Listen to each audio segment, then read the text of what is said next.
ទស្សន័យអូនបាទជ្រាបសួរលោកគ្រូសូមរំខានតិចណៃពងធ្វើអីកំពុងតែភ្ជាប់ CT ទៅកាន់7ម៉ាត់លោកពេលម៉ៃនេះ selector អានោះ selector ត្រូវអត់បាទ selector អញ្ចឹងយើងអូនឯងភ្ជាប់ CT មក selector ដើម្បីបញ្ជា7ម៉ែត្រដល់ដើម្បីដាក់ចូល7ម៉ែត្រត្រូវបាទចូល CT នឹងឯងស្គាល់អីជាអីឲ្យជាឧបករណ៍ ACT ហ្នឹងCT ហ្នឹងពាក្យពេញវា current transformer វាប្រើសម្រាប់ទម្លាក់ចរន្តដើម្បីធ្វើការវាស់តម្លៃចរន្តព្រោះបើសិនជាភ្លើងធំពេកយើងអាចភ្ជាប់ធ្វើការវាស់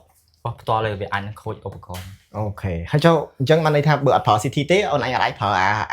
7ម៉ែត្រនឹងបានទេបាទទៅប្រើអង្គ CT ហើយចូលអូនឯងរៀនវាអីគេមកតម្លើងហ្នឹងរៀនតម្លើងទូបាទវគ្គតម្លើងទូចេះបានអីខ្លះហើយខ្ញុំចេះធ្វើការតម្លើងទូ DB ទូទូតូ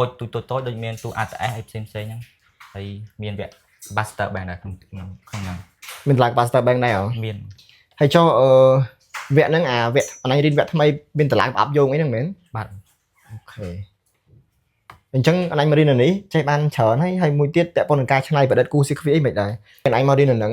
ការតម្លើងការអីហ្នឹងយល់មិនចេះខ្ញុំចង់ដឹងថាតើពេលអូនឯងមកហ្នឹងបានចេះអីក្រៅពីការតម្លើងអត់ឬក៏គ្រាន់តែថាចេះគ្រូអូនឯង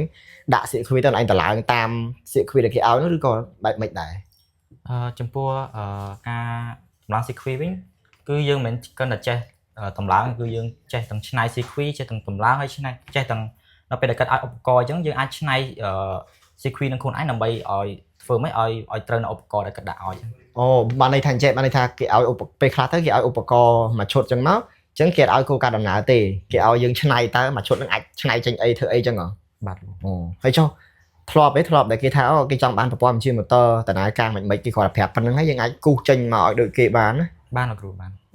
ចុះពាក់ព័ន្ធនឹងការរៀនទាំងអស់ហ្នឹងចេះតែតម្លើងចេះតែធ្វើថ្មីចុះពាក់ព័ន្ធនឹងកំហូចអីដឹងវិធីសាស្ត្រក្នុងការរកកំហូចស៊ីគ្វីចាស់អីអត់ទេដឹងលោកគ្រូហ្នឹងគឺលោកគ្រូនឹងបរៀនយើងហើយយើងអាចនឹងពីច្រើនយើងអាចនឹងចេះខ្លួនឯងដោយសារតែដល់ពេលដែលយើងតឬក៏តម្លើងអត់ត្រូវអញ្ចឹងយើងច្នៃខ្លួនឯងហើយយើងរកកំហុសដល់ខ្លួនឯងហ្មងអូពេលឯងពេលខ្លះតម្លើងតាមស៊ីគ្វីហ្នឹងទៅវាមានពេលអត់ត្រូវដែរហើយយើងរកកំហុសខ្លួនឯងហ្នឹងទៅរកកំហុសខ្លួនឯងអូហើយចុះបងឯងមករៀនហ្នឹងលក្ខណៈពិសេសដល់ឯងឃើញដល់ឯងស្រឡាញ់បំផុតចាប់អារម្មណ៍បំផុតនៅក្នុងសាលាហ្នឹងវាអត់ឯងរៀនហ្នឹងអីគេដែរខ្ញុំស្រឡាញ់បំផុតគឺការតម្លើងទូហ្នឹងហ្មងសារសាលាផ្សេងខ្ញុំឃើញដូចជាអត់សូវមានអញ្ចឹងនៅសាលាហ្នឹងគឺមានការតម្លើងទូច្រើន